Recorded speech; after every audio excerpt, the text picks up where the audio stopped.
வீட்டில் இருக்கிற அத்தனை பேர் இருக்கிற பேர் ஒன்று, வச்சுக்கிட்ட பேர் ஒன்று, கூப்பிட்ட பேர் ஒன்று. இப்படி பேரை மாத்துறதுல சகலகலா வல்லவர்கள் இந்த திமுகவும் உங்கள் குடும்பத்தை சேர்ந்து நோக்கணும். நம்ம மெட்ரோவுக்கு கான்ட்ராக்ட் கொடுத்தாங்க. மெட்ரோ ரயில் டிஎம்கே ஆட்சியில் இருக்கும்போது 2006 2011 ஸ்டாலின் துணை முதல்வராக இருக்கும்போது கான்ட்ராக்ட் கொடுத்துருக்காங்க. கான்ட்ராக்ட் ஆல்ஸ்டாம்ங்கிற கம்பெனிக்கு கொடுத்துட்டு அந்த ஆல்ஸ்டாம்ங்கிற கம்பெனிலிருந்து 200 கோடி ரூபாய் தேர்தல் நன்கொடையாக வாங்கியிருக்காங்க. ஊழல் நன்கொடையில் வந்தது. அண்ணாமலை டிஎம்கே ஃபைல்ஸ் 1 சொன்னார். கனிமொழியை பார்த்து கேட்கிறேன், ஸ்டெர்லைட்டிடம் நீங்கள் அந்த ஸ்டெர்லைட் ஆலையை மூடாமல் இருக்கிறேன்னு சொல்லி லஞ்சம் வாங்கினீங்களா இல்லையா? நீங்கள் லஞ்சம் வாங்கினதா ஒரு தொகுதி மக்கள் பெரும்பாலானவர்கள் பேசிக்கிட்டு இருக்காங்க. அதுக்கு முதல்ல பதில் சொல்லுங்க. மோடியை தொடர்புக்கு முன்னாடி ஒரு இத்தாலிய பெண்ணை உங்கள் கட்சிக்கு தலைவராக வச்சுக்கிட்டு நாட்டை பிரதமர் ஆகணும்னு நினைச்சீங்கல்ல, இந்த இத்தாலி பெண்ணை முதல்ல உங்கள் காங்கிரஸ் விட்டு துரத்துங்க.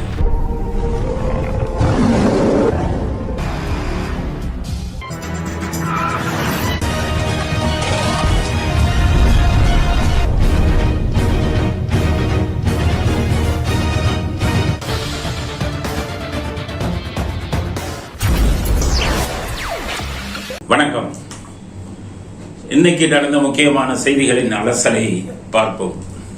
இன்னைக்கு பார்த்தீங்கன்னா அரசியல்வாதிகள்ல நிறைய பேர் வளரி இருக்காங்கன்னா கண்டபடி எல்லாருக்குமே அதாவது நிதானத்துல இருந்து பேசியிருக்காங்களா என்னன்னு தெரியல. சம்பந்தம் இல்லாம பேசியிருக்காங்க. அதனால சுவாரஸ்யமா இருக்கும். ஒன்னொன்னைக்கும் நம்ம பதில் சொல்லும் போது உங்களுக்கு ரொம்ப சுவாரஸ்யமா இருக்கும். எப்போவுமே இந்த ஆர்எஸ் பாரதி, நாட்டு வக்கீல் ஆர்எஸ் பாரதின்னு நான் சொல்லியிருக்கேன். அவர் தான் திமுகவுக்கு ஒரு முக்கியமான பதவி கொடுத்து வச்சிருக்காங்க. ஏன்னு கேட்டீங்கன்னா ஆர்எஸ் பாரதி சொல்றார், நான் எவ்வளவு சீனியர் தெரியுமா? எம்ஜிஆர் இருக்கும்போது எம்ஜிஆர் அடிபட்டு கிடந்திருக்காங்க. துப்பாக்கி சூடு படும் போது நாமினேஷனே இவர் தான் கொண்டு போய் கொடுத்தாராம். எம்ஜிஆர் கையெழுத்தை வாங்கி அப்பட்டமான போய் இவரை எம்ஜிஆர் கிட்டக்கே சேர்க்க மாட்டார். நம்பிக்கை இல்லாத நாட்டு வக்கீல்னு அவருக்கு தெரியும். அதனால இவர் கிட்டக்கே சேர்க்கறது இல்லை எம்ஜிஆர். ஆனால் அவர் என்ன சொல்றாரு, நான் தான் எம்ஜிஆருக்கு நாமினேஷனே வாங்கி கொடுத்தேன். அடுத்து இன்னொன்று முக்கியமானதை சொல்றாரு. என்னன்னு கேட்டீங்கன்னா, இவர் இருந்திருந்தாருன்னா எம்ஜிஆர் கிட்ட ஜெகத் ரட்சகனே இல்லையா? ஜெகத் ரட்சகன் இன்னைக்கு இவ்வளவு கோடீஸ்வரன் ஆயிட்டாரு. நான் இருந்திருந்தா ஜெகத் ரட்சகன் அட்ரஸ் எல்லாம் போயிருப்பாரு. அது ஒரு ஜெகத் ரட்சகன் கொஞ்சம் அறிவாளி, அவருக்கு திறமையான ஆளு. அதனால மெடிக்கல் காலேஜ், இன்ஜினியரிங் காலேஜுக்கு எம்ஜிஆர் பெர்மிஷன் கொடுத்த உடனே அதை வச்சு அவர் முன்னேறி இன்னைக்கு பல ஆயிரக்கணக்கான கோடிக்கு அதிபதி ஆயிட்டார். நாட்டு வைக்கலத்துக்கு எம்ஜிஆர் கோபுரத்தில் வச்சிருந்தாலும் இந்த நாட்டு வைக்கலுக்கு இது இருந்தா தானே, ஜெகத் ரட்சகன் மாதிரி அறிவு இருந்தா தானே. அதனால ஜெகத் ரட்சகனை விட ஒரு பெரிய ஆளு அப்படின்னு சொல்லியிருந்தார். இப்ப என்ன சொல்லியிருக்காருன்னா, அதுக்கப்புறம் எடப்பாடி பழனிசாமி என்ன சொல்லியிருக்காரு, இந்த கஞ்சா விஷயங்கள் வந்தது ஜாஃபர் சாதிக் அப்ப என்ன சொல்லியிருக்காரு, அந்த மாதிரி ஐடி ஊழியர்கள் கூட கஞ்சா கடத்தல்ல ஈடுபடுறாங்கன்னு சொல்லியிருக்காருன்னு இவர் சொல்றாரு. நாட்டு வைக்கல் அதை சொல்லிட்டு என்ன சொல்றாரு, 2 நாளைக்குள்ள எடப்பாடி பழனிசாமி மன்னிப்பு கேட்கணும், இல்லைன்னா அவர் மேல வழக்கு போடுவோம். நான் நாட்டு வைக்கல்னு சொல்லும் போது நிறைய பேர் நம்பல. இல்ல ஒரு ஒரிஜினல் வைக்கல் தான் சொன்னாங்க. ஐடி ஊழியர்கள் கஞ்சா இதுல விற்கிறாங்க, கஞ்சா கடத்துறாங்கன்னு சொன்னா அது யாரு வழக்கு போட முடியும்? ஐடி கம்பெனியில வேலை பார்க்கிற ஒருத்தர் தான் அந்த வழக்கு போட முடியும்.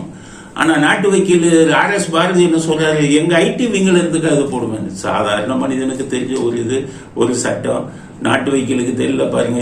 இவங்க ஐடி விங்கில இருந்து எப்படி பண்ண முடியும்? ஐடி விங்க கடத்துறாங்கன்னு அவர் சொல்லியிருக்காரு. ஐடி ஊழியர்கள் தானே சொல்லியிருக்காரு. அதனால அறகுறை, சட்டமும் தெரியாது, ஒன்றும் தெரியாது. அதனாலதான் அவருக்கு இதுவரை ஒரு பதவி கூட கொடுக்கல. ஒரு தடவை கூட எம்எல்ஏ ஆகல. இவ்வளவு வருஷம் ஆகி ஒரு மந்திரி கூட ஆகல. அதுக்கு காரணமே அவருக்கு ஒன்றும் தெரியாதுங்கிறது தான். அடுத்தவர் என்ன சொல்றாரு, பேர் மாற்றம், அதை பத்தி பேசுறாரு. பேரை மாத்திக்கிறதுல வல்லவர்கள் யாருன்னா பிஜேபி அதிமுகவும் தானா. பிஜேபி ஜனசங்கன்னு பேர் வச்சிருந்தாங்களாம். அதுக்கப்புறம் என்ன பண்ணாங்களாம், இந்திரா காந்திக்கு பயந்துகிட்டு அதை பாரதிய ஜனதான்னு பேரை மாத்தினாங்களாம்.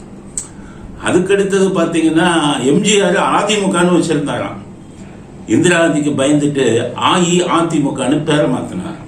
அதனால பேரை மாத்துறதுல நீங்க வல்லவங்க அப்படின்னு ஒரு சொல்றாரு. பேர் மாத்திரத்துல யார் வல்லவர்கள் அப்படின்னு சொல்லி நீங்க எல்லாம் தெரிஞ்சுக்கணும், கதையெல்லாம் சொல்லணும்ல. ஃபர்ஸ்ட் பேரை மாத்தினதுல வல்லவர் ஈவேரா. அவருடைய ஒரிஜினல் பேரு ஈரோடு வெங்கடப்பா ராமசாமி. இதுதான் அவருடைய ஒரிஜினல் பேர். இந்த ஒரிஜினல் பேர் யாருக்காச்சும் தெரியுமா? பேரை மாத்திரதுல வல்லவங்க அந்த ஈரோடு வெங்கடப்பா ராமசாமிங்கிறத அப்புறம் கொஞ்சம் சுருக்குனாங்க, ராமசாமி நாயக்கர் அப்படின்னாங்க. அப்புறம் கொஞ்சம் மாத்தினாங்க, ஈவேரா அப்படின்னு மாத்தினாங்க. அதுக்கப்புறம் இவங்களே மாத்திக்கிட்டு பெரியார்னு வச்சுக்கிட்டாங்க. ஒரு ஆளுக்கு 3 தடவை பேரை மாத்தினாங்க இந்த கூட்டம். இவருடைய தலைவர்கள் அவர்கள் தானே. இவங்க ஜீனே அங்கிருந்து தானே வந்தது. அந்த ஈவேராங்கிற ஒரு விதிட்ட இருந்து தானே, தேச துரோகிட்ட இருந்து தானே இவங்க ஜீனே வந்தது. அதனால ஈவேரா அப்படின்னு சொல்லி பேரை மாத்திக்கிட்டு பெரியார்னு பேரை மாத்தின கலாச்சாரம் உங்க திராவிட கலாச்சாரம். உங்க தலைவர்கள் அப்படி மாத்தினாரு. அடுத்த தலைவருக்கு வாங்க, அண்ணாதுரைக்கு. அண்ணாதுரைக்கு ஒரிஜினல் பேர் என்னன்னா காஞ்சிபுரம் நடராஜன் அண்ணாதுரை. இதுதான் அவர் பேர். ஆனா இவர் பேர் எப்படி மாத்தினாரு? CN அண்ணாதுரைன்னு மாத்தினாரு. அதுக்கப்புறம் CM ஆன உடனே அண்ணான்னு மாத்திக்கிட்டாரு. எல்லாரும் அண்ணா அண்ணா அண்ணான்னு கூப்பிட்டாங்க. அதுக்கு அவர் CN அண்ணாதுரையும் 2 தடவை பேரை மாத்தினார். பேரை மாத்தினதுல வல்லவங்க யாரு? இவங்க தானே. அடுத்து இன்னொன்னுக்கு வருவோம். அடுத்த கதை கருணாநிதி. கருணாநிதியோட ஒரிஜினல் பேரு யாருக்காச்சும் தெரியுமா? தட்சிணாமூர்த்தி அவர் பேரு. தட்சிணாமூர்த்தி ஏன்னு பாருன்னா ஜூன்ல 3ஆம் தேதி பிறந்தார், குருவோட நாள். அதனால அந்த காலத்திலே அவங்க வீட்டுல ஜோசியம் பார்த்து 3 எண்ணுக்கு குரு தான் அதிபதி.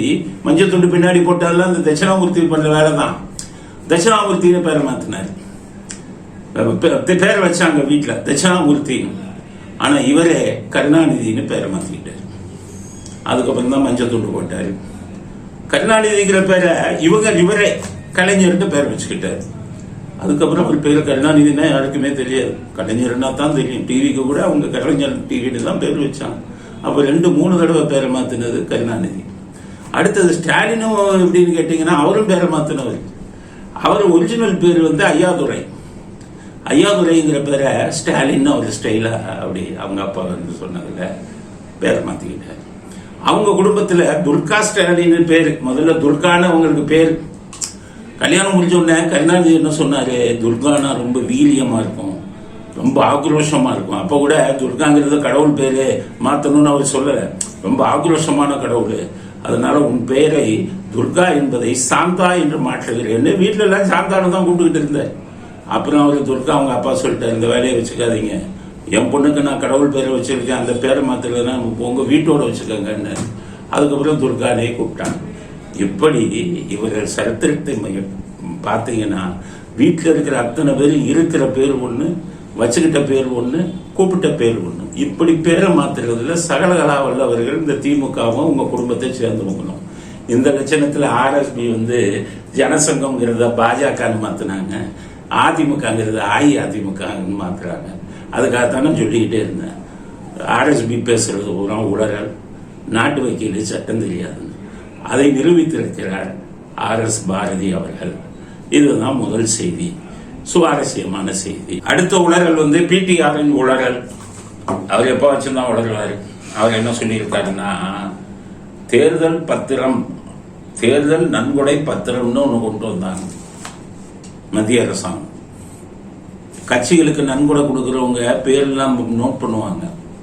இந்த பத்திரம், தேர்தல் நன்கொடை பத்திரத்தில் இது பண்ணி பேரே இருக்காது, யார் கொடுத்தாருன்னே இருக்காது, ரகசியமா இருக்கும். ஆனா நன்கொடை கொடுத்துருப்பாங்க.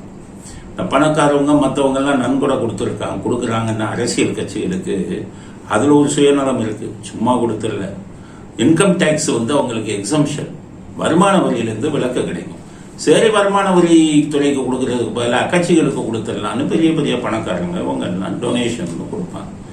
அத பாஜக வந்ததுக்கு அப்புறம் தேர்தல் பத்திரம்னு கொண்டாந்து கொடுக்கறவங்க யாருன்னு வெளியில தெரியாம கொடுக்கணும் அப்படின்னு பண்ணிட்டாங்க. அதை சுப்ரீம் கோர்ட் என்ன சொல்லிட்டாங்க, இது தப்பு, யார் நன்கொடை கொடுத்தாலும் பேர் தெரியணும், அந்த தேர்தல் பத்திரம்ங்கிறது செல்லுபடி ஆகாது அப்படின்னு சொல்லிட்டு என்ன சொல்றாங்க, ஸ்டேட் பேங்க்ல இருந்து இதுவரை தேர்தல் பத்திரத்தின் மூலம் யார் யாரு எவ்வளவு பணம் கொடுத்தாங்கன்னு சொல்லி கொடுங்க அப்படின்னு கேட்டிருக்காங்க. அதுக்கு ஸ்டேட் பேங்க்கு ஜூன் மாதம் வரை டைம் கொடுங்கன்னு சொல்லியிருக்காங்க. இதுதான் செய்தி.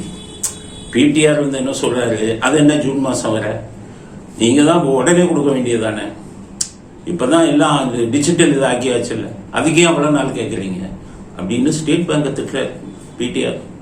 அவர் திட்டுறது கரெக்டு. ஸ்டேட் பேங்க் ஏன் ஜூன் வரை எடுக்கணும் அப்படிங்கிறது ரைட்டு. ஆனால் யோகிகள் மாதிரி பேசுகிறாங்க.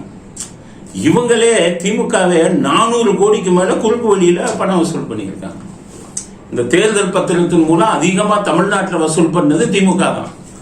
இவங்க யோகிய மாதிரி நீங்கள் மற்றவங்களுக்கு வந்து ஏன் இவ்வளவு நாள் டைம் கேட்குறீங்கன்னா அவங்கள திட்டுறாங்க ஸ்டேட் பேங்கை. மக்கள் புரிஞ்சுக்கணும். ஏன்னா ஒரு யோகியன் மாதிரி பேசுகிறாங்க பாருங்க உங்கள் கட்சி.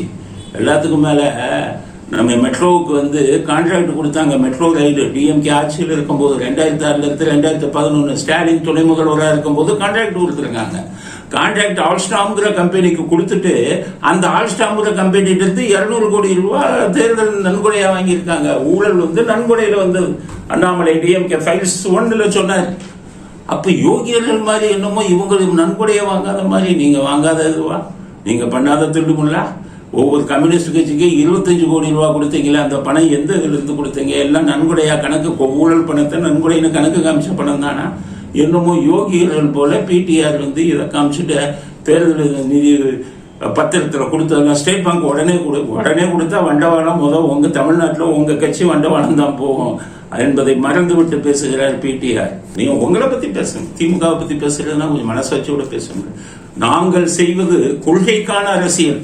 இவங்க கொள்கையோட அரசியல் பண்றவங்கன்னா திமுகவே சொல்றாரு, நாங்கள் செய்வது கொள்கைக்கான அரசியல்.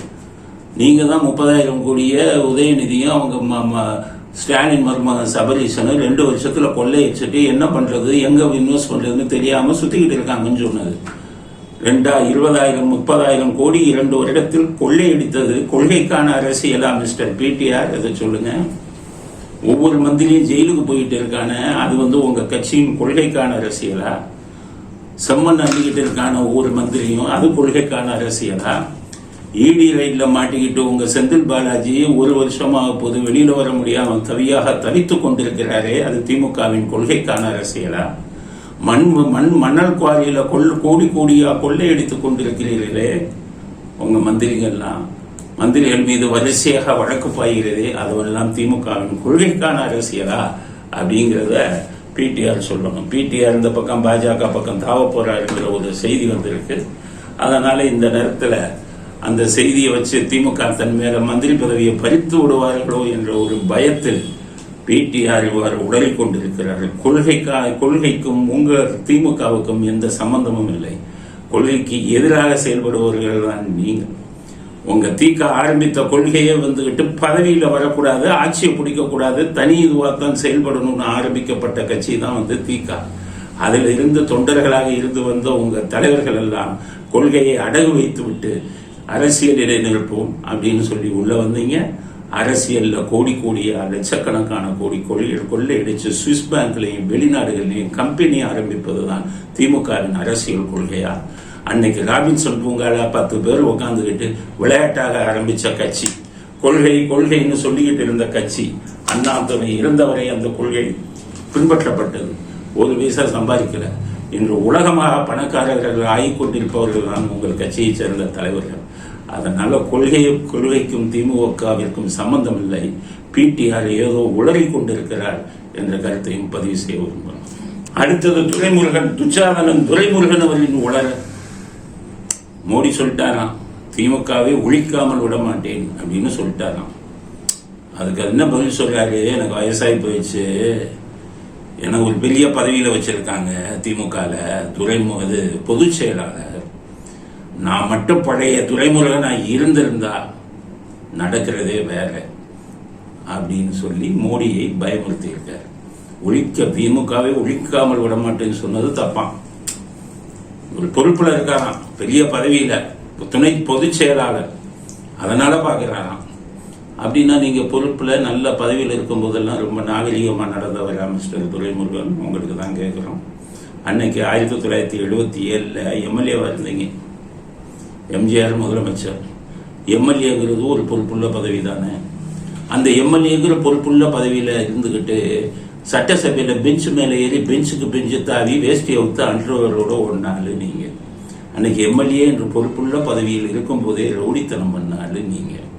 அதுக்கப்புறம் 1989 எம்எல்ஏல இருந்து அப்படியே ப்ரமோஷன் ஆகி மந்திரியா வந்தீங்க. மந்திரியா வந்தா அதிகம் பொறுப்புள்ள பகுதி இல்லை, பதவி இல்லை, அதுல நாகரிகமா நடந்தீங்களா? மந்திரி ஆனதுக்கப்புறம் ஜெயலலிதா சேலையை பிடிச்சி எடுத்தீங்க, கேவலமான வேலை பார்த்தீங்க. அதுல இருந்து தான் உங்களுக்கு பேரே துச்சாதனன் துரைமுருகன் ஆச்சு. அப்ப மந்திரி பதவியின் கண்ணியத்தை நீங்க காப்பாத்தினீங்களா சொல்லுங்க. அதுக்கடுத்தது இப்போ இதுல வந்துட்டு பாத்தீங்கன்னா பார்லிமெண்ட் பகுதியில் நின்னீங்க. அப்பெல்லாம் உங்களுக்கு 80 வயசாச்சு, உங்க பையன் நின்னாரு வெள்ளூர்ல. அந்த பொறுப்பான பதவியில் இப்ப வந்துகிட்டு அப்ப திமுகவின் துணை பொதுச் செயலாளராக இருந்தீங்க. அந்த பொறுப்பான பகுதியிலிருந்து என்ன பண்ணீங்க? 10 கோடி ரூபா கருப்பு பணத்தை சாக்கு மூட்டைகளில் கட்டி இன்கம் டேக்ஸ் உங்க வாக்காளர்களுக்கு லஞ்சம் கொடுக்க முயற்சி செஞ்சீங்க. இன்கம் டேக்ஸ் வந்து பிடிச்சி எல்லாத்தையும் கொண்டு போனாங்க. ஆகவே நான் பதவியில் இருக்கும் போதும் சரி, இல்லை உங்களுக்கு வெளியில் இருக்கும் போதும் சரி, சாதாரண நிலையில் இருந்த போதும் சரி, துரைமுருகன் ஒரு ரவுடியாகத்தான் இருந்திருக்கிறார். அதுல மாற்று கருத்து இல்லை. இப்ப அவர் அமைதியா இருக்கிறதுக்கு காரணம் அவர் பெரிய பதவியில் இருக்கன்னு சொல்றது போய் இப்ப மணல் கொள்ளை அடிச்சுக்கிட்டு இருக்காரு.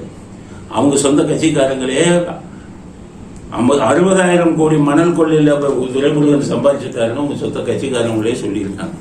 அதனால ஈடிக்கு பயந்துகிட்டு, இன்கம் டேக்ஸ் ரைடுக்கு பயந்துகிட்டு தான் துரைமுருகன் அமைதியாக இருக்காரு ஒழிய பெரிய பதவியில் இருக்கேன் இல்லைன்னா நடக்கிறதே வேற அப்படிங்கிறது வெறும் வாய்ச்சவுடால் தான் நடிக்கிறார் துரைமுருகன் அப்படிங்கிறது நம்முடைய அடுத்த கருத்து. அடுத்தது தூத்துக்குடி பாராளுமன்ற தொகுதிக்கு சீட்டு கேட்டு கனிமொழி விண்ணப்பம் கொடுத்திருக்காரு. விண்ணப்பம் கொடுத்தா சும்மா வெறும் விண்ணப்பம் கொடுத்திருந்தா நம்ம பேசவே மாட்டோம். விண்ணப்பத்தை கொடுத்துட்டு என்ன சொல்றாரு? தூத்துக்குடி மக்களுக்கு நான் நிறைய நல்லது செய்திருக்கேன் போன 5 வருஷத்துல, இன்னமும் அந்த பணியை தொடர வேண்டும் என்பதற்காகத்தான் தூத்துக்குடியிலிருந்து மீண்டும் போட்டியிட விண்ணப்பம் கொடுத்திருக்கேன்னு சொல்றாரு. தூத்துக்குடி பாராளுமன்ற தொகுதியில் இருக்கிற மக்களுக்கு சொல்றேன், இவரும் உங்க தொகுதிக்கு என்ன நல்லது செய்தாருன்னு சொல்லுங்க. ஆளுங்கட்சி உங்க கட்சி.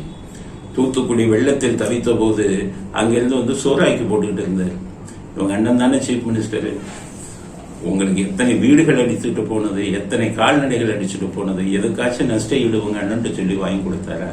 எந்த முகத்தோட எந்த தைரியத்தோட மறுபடியும் தூத்துக்குடிக்கு மனு போடுறாருங்கிறது தெரியும். நான் சொல்ல தூத்துக்குடி மக்களுக்கு நல்ல யோசிச்சு பாருங்க. இவர்கள் எல்லாம் வாயால் வடை சொல்பவர்கள். இவங்க உங்க தொகுதிக்கு எதையுமே செய்ததாக சரித்திரமே கிடையாது. உங்களை ஏமாற்றி ஓட்டு வாங்குவாங்க. இன்னும் 2 கேள்வி அவரை பார்த்து கேட்க. முதல் கேள்வி, தூத்துக்குடி ஸ்டெர்லைட் வேதாந்தா குரூப் சொன்னா என்னிடம் லஞ்சம் வாங்காத அரசியல்வாதிகளே இல்லைன்னு சொல்லியிருக்கான் மெட்ராஸ் ஹைகோர்ட்ல அஃபிடவிட். கனிமொழியை பார்த்து கேட்கிறேன், ஸ்டெர்லைட்டிடம் நீங்கள் அந்த ஸ்டெர்லைட் ஆலையை மூடாமல் இருக்கிறேன்னு சொல்லி லஞ்சம் வாங்கினீங்களா இல்லையா? நீங்க லஞ்சம் வாங்கினதா உங்க தொகுதி மக்கள் பெரும்பாலானவர்கள் பேசிக்கிட்டு இருக்காங்க. அதுக்கு முதல்ல பதில் சொல்லுங்க. மனசாட்சியில கை வச்சு தூத்துக்குடி ஸ்டெர்லைட் வேதாந்தா குரூப்ல இருந்து நான் 1 பைசா பணம் வாங்கலங்கிறத நீங்க முதல்ல சொல்லுங்க. 2வது, சீனா பணத்தை இப்ப தூத்துக்குடிக்கு பிரதமர் வரும்போது அனிதா ராதாகிருஷ்ணன் சொல்லி போஸ்டர்ல சீனா படத்தை ராக்கெட்டை போட வச்சதே நீங்க தான். ஏன் உங்கள் மீது சீனா மீது உங்களுக்கு பாசம்? லாபம் இல்லாமையா? ஸ்டெர்லைட்டை மூடுங்கிறதுக்காக சீனா பெரும் பல ஆயிரம் கோடிகளை லஞ்சமாக கொடுத்தான். ஏன்னு கேட்டீங்கன்னா தாமிரம், காப்பர் அங்க அதிக உற்பத்தி இங்க வேதாந்தம் உற்பத்தி பண்றதுனால சைனாவுடைய ஏற்றுமதி பாதிச்சது. தாமிரத்தை இந்தியாவுக்கும் உலகம் முழுவதும் கோடிக்கணக்கான ரூபாய்க்கு ஏற்றுமதி செய்து கொண்டிருந்த சைனா தன்னுடைய தொழில் கட்டுவிட்டதே. அதனால் வேதாந்தா குரூப்பை மூடணும்னு சொல்லி சைனா பல அரசியல்வாதிகளுக்கு கோடிக்கணக்கான பணம் கொடுத்ததா வேதாந்தா குரூப் ஹைகோர்ட்ல அஃபிடவிட் ஃபைல் பண்ணாங்க. கனிமொழியை பார்த்து கேட்கிறேன், சீனா மீது உங்களுக்கு அவ்வளவு என்ன பாசம்? ஸ்டெர்லைட்டை மூட வேண்டும் என்பதற்காக சீனாவிடமிருந்து நீங்கள் பணம் வாங்கினீர்களா? உங்க தொகுதி மக்கள் படித்தவர்கள் பெரும்பான்மையான பேர் கேட்கிறாங்க. இதுக்கெல்லாம் பதில் சொல்லிட்டு நீங்க தூத்துக்குடியில போய் நாமினேஷன் போடுங்க. நீங்க ஜெயிக்கிறீங்களாங்கிறத அப்புறம் பார்ப்போம். அதே மாதிரி கனிமொழி இன்னொரு இதுவும் உளறி இருக்காரு. என்னன்னு கேட்டீங்கன்னா, இப்பதான் அதிமுகவும் பாஜகவும் பிரிஞ்சிருக்காங்களாம். பாராளுமன்ற தேர்தல் முடிஞ்சோடனே அதிமுகவும் பாஜகவும் ஒட்டிக்குவாங்களாம். சரித்திரத்தை கொஞ்சம் திரும்பி பார்த்துட்டு இதை இது பேசினா நல்லா இருக்கும். கனிமொழி, உங்கள் அப்பா செஞ்ச வேலையை நீங்கள் இப்போ சொல்லி காமிக்கிறீங்களா? 1999 நடந்த பாராளுமன்ற தேர்தலில் உங்கள் அப்பா பாஜக மதவாத கட்சின்னு தேர்தலுக்கு முன்னாடி சொன்னார். சொல்லி சிறுபான்மை மக்கள்கிட்ட ஓட்ட வாங்கினாரு. தேர்தலில் ஜெயிச்ச உடனே ஆட்சி பாஜக அமைக்கும் போது போய் ஒட்டிக்கிட்டார். அதாவது தேர்தலுக்கு முன்னால் பாஜகவுக்கு எதிராக இருந்து தேர்தல் முடிந்தவுடன் பாஜகவுடன் ஒட்டி கொண்ட சரித்திரத்தை படைத்ததே உங்க தப்பா தான். அதைத்தான் இப்ப நீங்க சொல்றீங்க அதிமுக போய் ஒட்டிக்குவாங்க. வழிகாட்டினதே உங்க தப்பா தானே. அதனால தமிழ்நாட்டு மக்கள் புரிஞ்சுக்கங்க, அவர் சொன்ன வேலையை செஞ்சதே அவங்க அப்பா தான். கனிமொழியும் புரிஞ்சுக்கங்க, பார்த்து பேசுங்க. உங்க அப்பா செஞ்ச வேலை மாதிரி மற்றவங்க செய்வாங்கிறது குற்றச்சாட்டு சொல்றதுக்கே உங்களுக்கு அடிப்படை தகுதி கிடையாது அப்படிங்கிறது தான் நம்முடைய கருத்து. அடுத்தது, திமுகவின் டாய்லெட் பேப்பர் முரசொலியில ஒரு செய்தி பெருசா போட்டிருக்காங்க. தூத்துக்குடிக்கு பிரதமர் வந்தாரு, தூத்துக்குடிக்கு அந்த வெள்ள நிவாரண நிதிக்கு பணம் கொடுப்பேன்னு ஒரு வார்த்தை கூட பேசலையே அப்படின்னு பெருசா தலையங்க செய்தி எழுதியிருக்காங்க. ஆனா பிரதமர் மோடி தூத்துக்குடிக்கு வந்த போது ஒரு கருத்தை சொல்லியிருக்காரு. இவங்க நினைக்கிறாங்க பணம் தரல, பணம் ஏன் தரலங்கிறதுக்கு காரணம் சொல்லியிருக்காரு. 2 விஷயம். ஒரு விஷயம் என்னன்னா, மத்திய அரசாங்கம் கொடுக்கும் திட்டங்களை ஸ்டாலின் அரசாங்கம் கொள்ளையடிப்பதை நாங்கள் நிச்சயம் அனுமதிக்க மாட்டோம். இப்ப புரிஞ்சதா? தூத்துக்குடிக்கு ஏன் நிதி கொடுக்கலன்னு, வெள்ள நிவாரண நிதினு கொடுத்தா அதில் நீங்க கொள்ளையடிக்கிறீங்கிறாரு பிரதமர். அதனாலதான் நிதி கொடுக்கல அப்படின்னு சொல்ற. நீங்க கனிமொழி தூத்துக்குடியில இன்னைக்கு நாமினேஷன் போடுறீங்களே, அன்னைக்கு தூத்துக்குடிக்கு இவங்க வந்தாங்கல்ல, உங்களுக்கு நிர்மலா சீதாராமன், அவங்ககிட்ட பணிவா இருந்தீங்களா? திமிர காட்டினீங்க. அவங்க உங்களை மதிக்கணும்னு நினைச்சீங்க. அவங்க கையில் அதிகாரம் இருக்கு, பணம் அவங்க தான் கொடுக்க போறாங்க. உங்கள் மீது இருக்கும் கோபத்தால் தான் மத்திய அரசாங்கம் நிர்மலா சீதாராமன் எதுவுமே கொடுக்க கூடாதுன்னு முடிவு பண்ணாங்க. ஆக தூத்துக்குடி மக்கள் பாதிக்கப்பட்டதுக்கு காரணமே கனிமொழி அவர்களின் நடவடிக்கை தான். அவங்க என்னமோ வானத்திலிருந்து குதித்தவங்க மாதிரி மத்திய அரசாங்கத்தின் மந்திரிகள் வந்தா நீங்க பணிஞ்சு போயில வாங்கணும். தவறு நீங்க செஞ்சீங்க. அதனாலதான் மோடி சொல்றாரு, முரசொலிக்கு சொல்றேன், மத்திய அரசாங்கம் கொடுக்கும் பணத்தை இந்த திட்டங்களை பணத்தை நீங்க கொள்ளையடிக்கிறீங்க, அதனாலதான் கொடுக்கல. அடுத்தது என்ன சொல்றாரு, முக்கியமான அறிவிப்பு சொல்லியிருக்காரு. முரசொலி கேட்டுக்கங்க, கனிமொழி கேட்டுக்கங்க, ஸ்டாலின் கேட்டுக்கங்க. உங்கள் திமுகவின் குடும்பம் கொள்ளையடித்த மக்கள் சொத்துக்களை எல்லாம், மக்கள் பணத்தை எல்லாம் மீட்டு தமிழ்நாட்டு மக்களுக்கே திருப்பி கொடுப்போம்னு சொல்றாரு. அர்த்தம் புரியுதா? சுவிஸ் பேங்க்ல பணத்தை வச்சுட்டு அதுக்கப்புறம் பாஜக பணத்தை எல்லாம் எடுத்து இந்திய மக்களுக்கு கொடுக்க போறேன்னு உடனே அந்த பணத்தை ரகசியமா வெளியில கொண்டு வந்தாங்கல்ல, அந்த பணத்தை எல்லாம் தமிழ்நாட்டு மக்களுக்கு மீட்டு கொடுப்பேன்னு சொல்றாரு. நீங்க வெளிநாடுகள்ல முதலீடு பண்ணியிருக்கீங்கல்ல, லூலுல துபாயிலையும், அதுக்கு அடுத்தது நோபல் ஸ்டீலு, இப்ப அயல்நாட்டு உங்களுக்கு முதலீடு, வெளிநாட்டு முதலீடுன்னு ஒவ்வொரு நாடா போய் மனம் பண்ணிக்கிட்டு இருக்கீங்களே, அந்த பணத்தை 30,000 கோடின்னு பிடிஆர் சொன்னார்ல, இவ்வளவு பணத்தையும் மீட்டு தமிழ்நாடு மக்களுக்கு திருப்பி கொடுப்பேன்னு சொல்லியிருக்காரு தூத்துக்குடியில. எல்லாமே அர்த்தம். அது அர்த்தம் என்னன்னா, உங்களை நம்பி எந்த வெள்ள நிவாரணத்துக்கும் பணம் கொடுக்க முடியாது, நீங்க எல்லாத்தையும் கொள்ளையடித்து விடுகிறீர்கள் என்ற குற்றச்சாட்டை ஸ்டாலின் அரசாங்கம் மீது மூடி வைக்கிறார் ஒரு நாட்டு பிரதமருக்கு. கனிமொழி அதுக்கு முதல்ல பதில் சொல்லுங்க, முரசொலி அதுக்கு முதல்ல பதில் சொல்லுங்க அப்படிங்கிறது தான் அவர்களுக்கு நாங்கள் கொடுக்க விரும்பும் பதில். அடுத்தது, திமுக ஊழல்கள் மாதிரி இந்த EVKS இளங்கோவன் அவர் ஒன்று சொல்லியிருக்கார், உலகிருக்கார். என்னன்னா, தேர்தலுக்கு பிறகு மோடியை நாட்டை விட்டு துரத்தணும் அப்படின்னு EVKS இளங்கோவன் சொல்லியிருக்கார். இந்த மோடியை நாட்டை விட்டு துரத்த வேண்டும் என்பதிலே நாங்களும் திராவிட முன்னேற்ற கழகமும் ஒத்த கருத்துடையவர்களாக இருக்கின்றோம். முதல் விஷயம், இந்த EVKS இளங்கோவன் எப்போவுமே மத்திய அரசியலில் தான் இருந்தார். ஒவ்வொரு இதுலையும் MP சீட்டு வாங்குவார், ஜெயிப்பார். போன தடவை தான் தோத்தார். MP சீட்டு மேலே தான் அவருக்கு கண்ணு. ஸோ காங்கிரஸ் தலைமை என்ன முடிவு பண்ணிச்சு, முதல்ல இவரை மத்திய அரசியலை விட்டு துரத்தணும், மாநில அரசியலுக்குன்னு சொல்லித்தான் ஈரோடு கிழக்கு MLAs இது வந்த உடனே இவருக்கு சீட்டு கொடுத்து உன்னை துரத்தியாச்சு மத்திய அரசியலை விட்டுன்னு துரத்தினாங்க. இப்போ வந்துக்கிட்டு இங்கே MLA ஆகிட்டு உட்காந்துருக்காரு. இப்போ MP சீட்டு வாங்க முடியாது. அதை துரத்துனதே காங்கிரஸ்ல இருந்து இவர் தான் MP பதவியிலிருந்து MLA பதவிக்கு துரத்தினாங்க. அவர் மோடியை துரத்தணுங்கிறாரு. மோடியை துரத்துக்கிறதுக்கு முன்னாடி ஒரு இத்தாலிய பெண்ணை வந்துக்கிட்டு உங்கள் கட்சிக்கு தலைவராக வச்சுக்கிட்டு நாட்டை வந்துக்கிட்டு பிரதமர் ஆகணும்னு நினைச்சீங்கல்ல, இந்த இத்தாலி பெண்ணை முதல்ல உங்கள் காங்கிரஸை விட்டு துரத்துங்க. அதனால் EVKS இளங்கோவன் திமுக மேலே அவருக்கு ரொம்ப விசுவாசம் இருக்கும். ஈரோடு கிழக்கு தொகுதியில் என்ன பண்ணாரு, ஈரோடு கிழக்கு தொகுதியில் அவர் நிற்கும் போது திமுக கொள்ளையடிச்ச பணத்திலிருந்து 100கணக்கான கோடியை செலவு பண்ணி அவரை ஜெயிக்க வச்சாங்க. கொள்ளையடிச்ச பணத்திலிருந்து நமக்கு இவ்வளவு செலவு பண்ணியிருக்காங்களே, அப்போ நம்ம வந்துட்டு அவங்களுக்கு விசுவாசம் காட்ட வேணாமாங்கிறதுக்காகத்தான் இப்போ திமுக மோடியை திட்டுற மாதிரி திட்டிட்டு, திமுகவுக்கும் காங்கிரஸுக்கும் வித்தியாசம் இல்லை, 2 பேரும் நெருங்கிய நண்பர்கள் அப்படிங்கிற. அப்படின்னா என்ன அர்த்தம், திமுக சைனாவுக்கு வந்து படம் போடுறாங்க, அப்போ காங்கிரஸுக்கும் அதில் உடன்பாடுன்னு அர்த்தம். 2 பேரும் சேர்ந்து சைனாவுக்கு வந்து இந்தியாவை அடகு வைக்க வேண்டும் என்ற கொள்கையிலே ஒத்துப்போகிறவர்கள் என்ற கருத்தை தான் வந்து நம்ம புரிஞ்சுக்க முடியும். அப்படிங்கிறது நாம் பதிய விரும்பும் அடுத்த கருத்து. அடுத்தது, இப்போது அமைச்சராக இருப்பவர் பெரியசாமி. அவர் என்ன சொல்றாரு, அதிமுக ஆட்சியில் ஜெயலலிதா செத்த உடனே 42 எம்எல்ஏக்கள் ரெடியா இருந்தாங்க திமுகவுக்கு வர்றது. 42 சட்டமன்ற உறுப்பினர்கள் அதிமுகலேருந்து வர்றேன்னாங்க. ஆனால் நம்முடைய முதல்வர் தளபதியார் சொன்னார், கொள்ளை பிரபலியாக ஆட்சிக்கு போவதை நான் விரும்பவில்லை. என்ன புழுகு பாருங்க, திமுகவுக்கு வர்றதுக்கு ரெடியா இருந்தாங்க. உடனே ஸ்டாலின் சொல்லிட்டாரான், சே அதெல்லாம் தப்பு, கொள்ளைப்புறத்தில் வர்றவங்களெல்லாம் நம்ம சேர்க்கக்கூடாது, நம்ம 8 கோடி மக்களுடைய ஓட்டை வாங்கி நேர்வழியில ஜெயிக்கணும்னு சொன்னாராம். யாராலும் நம்ப முடியுதா? ஸ்டாலின் அவ்வளவு நேர்மையானவரா?